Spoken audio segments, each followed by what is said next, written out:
Do you agree with what Ellie said there, that comments like that we hear from the FCC chair are, as Ellie put it, textbook coercion? Well, it's absolute corruption of government, and it's absolute violation of the free speech rights of the people and of the media. And this is really taking us back to the days of King George, where it was a crime to insult the president. Stephen Colbert is gone. Jimmy Kimmel is gone now. You need to see what is happening right now. It is the systematic destruction of free speech in this country. It is Donald Trump using the power of the White House, in this case, the power of his regulatory agencies, to try to shut down any speech that opposes him. Understands the gravity of this moment. You know, I really thought that the Jimmy Kimmel suspension and soon-to-be cancellation was going to be a one-and-done story. After all, he's irrelevant. Who really cares? He wasn't even funny. We're going to do one video laughing about it and then move on. But apparently tonight, National Democrats have chosen to really make this their thing. Like, this is the hill they're going to die on. And once again, picking the 1% side of a 99-1 issue, they're defending Jimmy Kimmel's free speech rights as a comedian. Except to assume that Jimmy Kimmel is a comedian, you first of all have to assume that he was actually funny, which he was not. But apparently this is the clown car, this is the short bus that is the Democrat Party coalition, okay? Your quote-unquote comedians are people like Stephen Colbert and Jimmy Kimmel. Your influencers are people like Harry Sisson. Your top leadership is Hakeem Jeffries and Chuck Schumer. Your intellectual, bright future leaders is who? Zoran Mondani. You know, your relatable dad is Tim Walz. I mean, what a total train wreck these people are, but I guess what is to be expected here. But in tonight's video, I want to sincerely respond to some of this garbage about the free speech, about this argument that the Trump administration pressured ABC to take him off the air, and that's a violation of the First Amendment.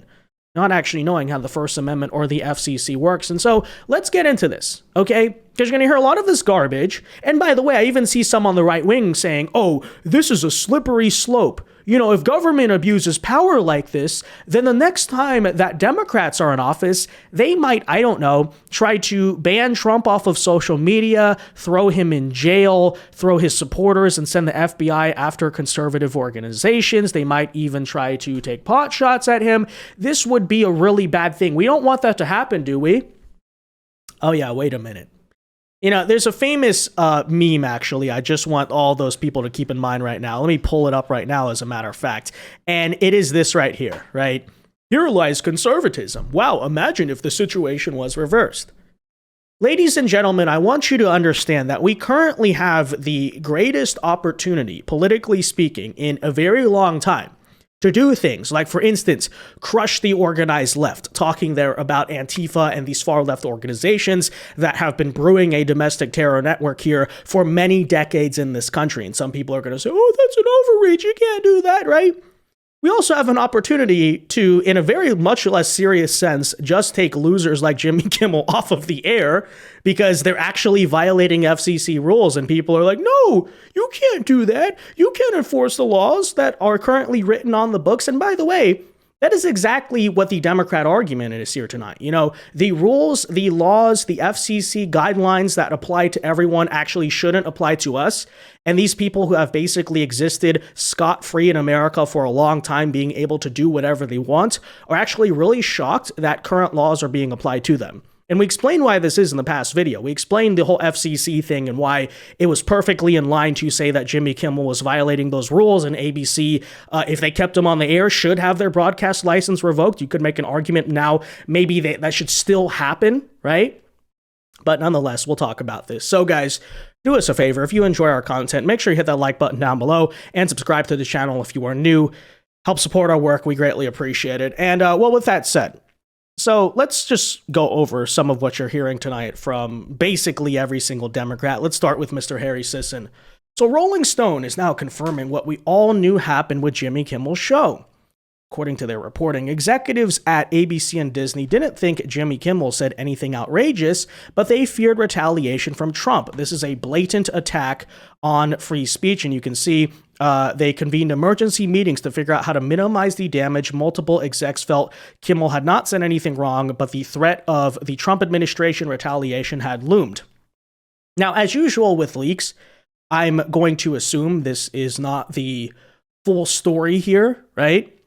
Likely, honestly, it's the case that, let's be real with ourselves, ABC and Disney knew for a very long time that the Jimmy Kimmel show, much like the Stephen Colbert show, was hemorrhaging money and viewers, and they were just waiting for the excuse to finally pull the plug. And that is, by the way, exactly what happened here.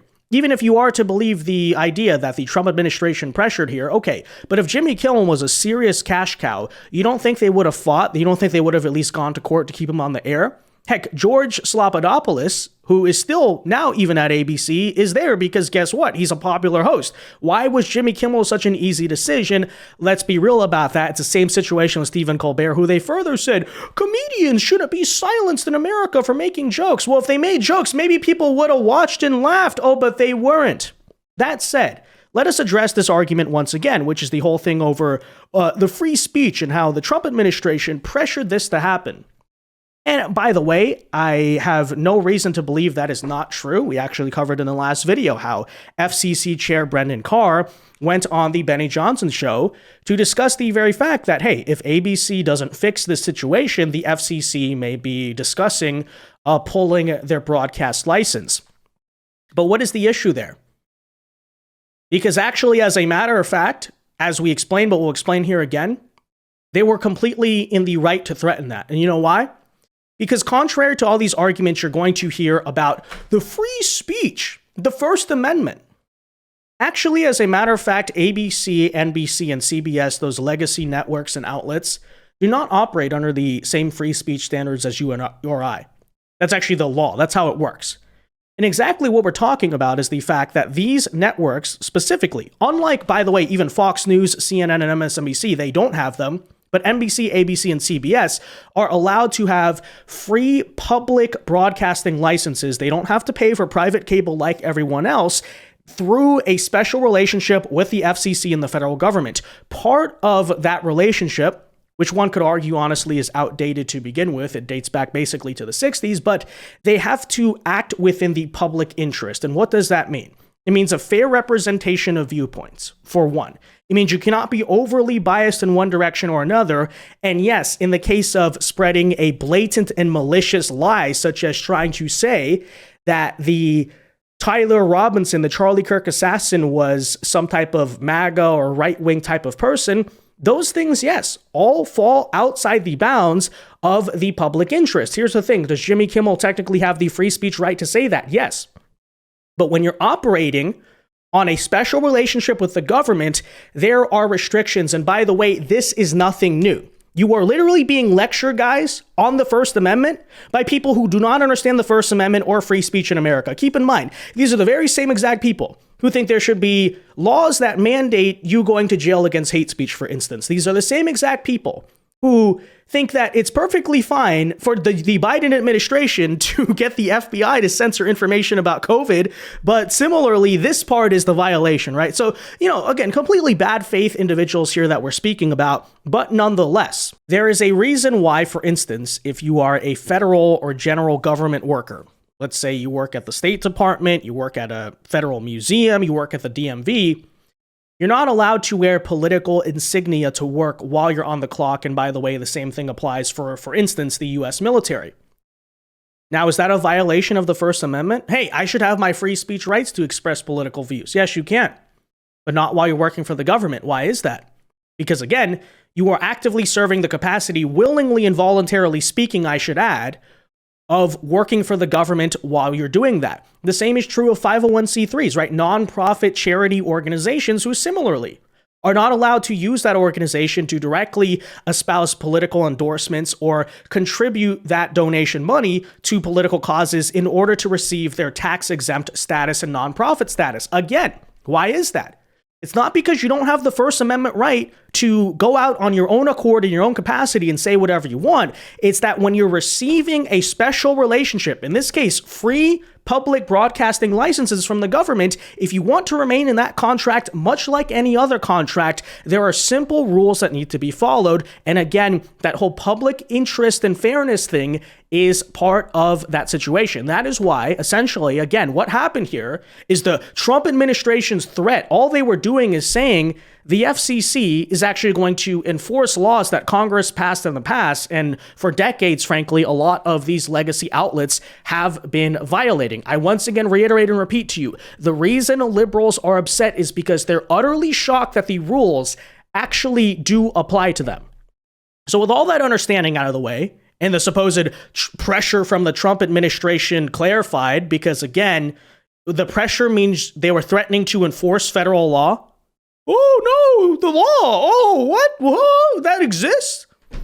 I want to show you some more of the Democrat reactions here. So we have, for instance, Democrat Congressman Ro Khanna saying, this is perhaps the first administration to make comedy illegal. Okay, there's just one problem with that statement. In order to make comedy illegal, you would have to again argue that Jimmy Kimmel actually espoused comedy to begin with, which is quite the opposite. I would argue that Jimmy Kimmel has to be banned from television in order to make comedy legal. But nonetheless, one example here. Cory Booker, of course, again, posts a quote of the First Amendment trying to make a point. But again, this is something he does not understand. Hey, Cory, how come the federal workers that you probably deal with on a regular basis aren't allowed to wear your campaign hats, for instance, right? Is that a violation of the First Amendment? No, because when you enter in certain types of voluntary contracts, in order to stay in those contracts is not a criminal offense, but yes, you give up some degree of free speech, at least while you're at work. If Jimmy Kimmel tweeted this personally on his own accord, that wouldn't even necessarily be an FCC violation. But this is, of course, different. Why? Because he said it on the air. Let's take a listen here to Van Jones saying that this is a red line that has been crossed for our industry, for First Amendment, the right of people to speak. There's nothing hateful about what he said. Really, Van Jones? Okay, let's take a listen. That is why we exist. Not to knuckle under, not to do what we're told, but to stand up and to say, listen, if you want to pull these licenses, then we're going to go to court, and we'll be in the court of public opinion. But you don't get to go on a podcast and set policy for American media, for an American media institution that's been around a lot longer than me, you, or Donald Trump. This is a red line that has been crossed for our industry, for the First Amendment, for the right of people to speak. There was nothing hateful about what was said, and even hateful speech is protected. This is not acceptable. If you are going to run a media organization, it's called a news organization, you have to stand up to government bullying anywhere in the world, and certainly in the United States. Well, the job should be to speak truth to power, even when there are people who don't like the word truth anymore.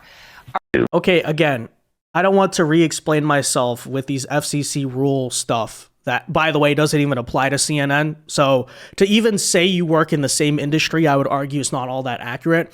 But nonetheless, the real problem with what Van Jones is saying and the host here is saying is that, first of all, in order to claim to run a news organization that stands up to government bullying, you have to first of all report news. Secondly, in order to speak truth to power, you actually have to speak truth, which let's remind ourselves Jimmy Kimmel did not do, because again, Tyler Robinson, the Charlie Kirk shooter, was not a MAGA Trump supporter. He was a leftist. We hit some new lows over the weekend with the MAGA gang desperately trying to characterize this kid who murdered Charlie Kirk as anything other than one of them and doing everything they can to score political points from it. This is a fact that CNN thus far has been pretty coy about reporting. They're like, oh, we don't have a motive yet. They refuse to read the actual words of the indictment that have already been submitted to the criminal system. They refuse to acknowledge that, words like, hey, fascist catch written on bullet engravings, or, the Discord messages, or everything from his family, the overwhelming evidence, right? That would be speaking truth to power, is actually telling the truth. You can speak lies to power all you want, but you're still speaking lies. And that's exactly what is happening here, right? But, the grandstanding is just so utterly ridiculous. Here's another great one. Chuck Schumer. America is meant to be a bastion of free speech. Everybody across the political spectrum should be speaking out to stop what's happening to Jimmy Kimmel.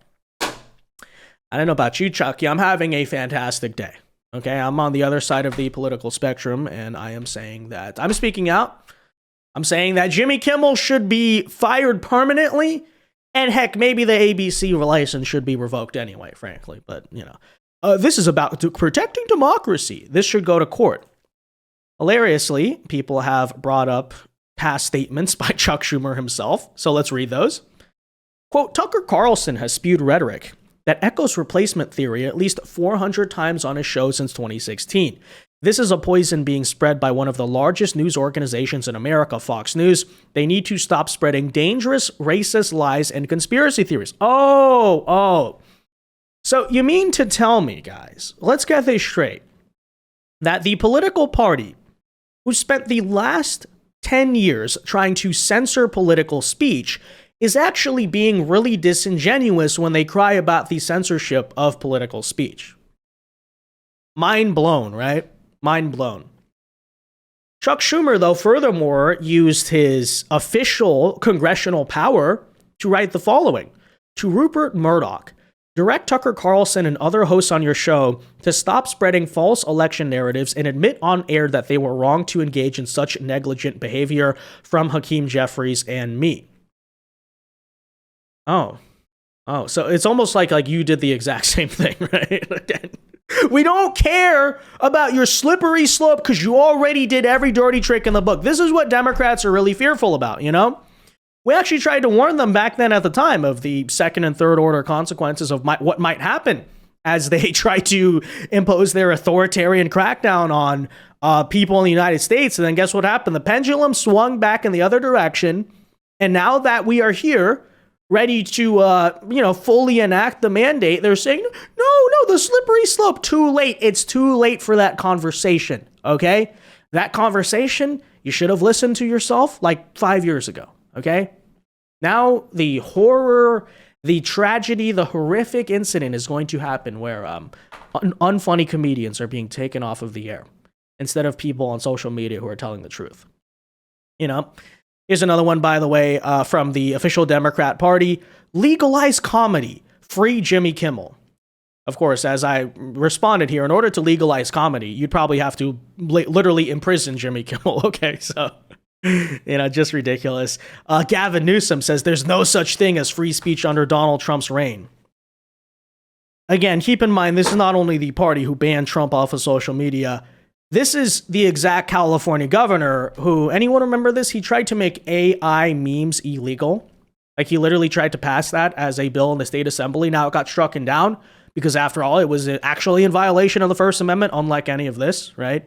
So, these are the people lecturing us about free speech. Here's one that I really love, though. Okay, take a listen here. It's J.B. Pritzker. I'm not making this up. J.B. Pritzker compares the firing of Jimmy Kimmel to the Holocaust. You're probably no, Vince. He didn't actually. You're exaggerating that. No, okay, I'm serious. Take a listen here. Let's hear them explain how unfunny Jimmy Kimmel getting taken off the air for being unfunny is actually similar to the Holocaust. This is the future of the country if we do not step up and speak out. That is my concern. And I've seen this over and over again. Look, I built a Holocaust museum with survivors. I've also read a whole lot about authoritarian regimes. This is the playbook, folks. If you're not paying attention now and doing something about it, well, then you're going to have to sit down the rest of your life because democracy is being taken away. What a statement. It's just like the Holocaust, don't you? I mean, 2 days ago, this guy was talking about how wanting to fight crime was a fascist takeover. It's fascism to not like to have violent criminals running around your city. Now it's just like the Holocaust to say that Jimmy Kimmel was not funny and broke FCC rules and he should lose his job at ABC. I mean, don't you know? I mean, that was exactly what Heinrich Himmler intended. That's what he wanted. He wanted to take Jimmy Kimmel off of ABC, right? Anyways, last little crybaby moment I want to react to. They're really mad about this now too, by the way. Apparently Sinclair, which is a huge broadcaster that syndicates ABC out to TVs across the country, right? This comes after Winstar was saying similar things. But they're now demanding that in order to put Jimmy Kimmel back on the air, Jimmy Kimmel has to apologize and donate to TPUSA before they put the show back on the air. Trump is attacking our rights. It's not a hypothetical. It's happening. I endorse this maneuver fully. Okay, look, libs, you have one of two options. Either Jimmy Kimmel goes bye-bye and never works at ABC ever again, or, you know what?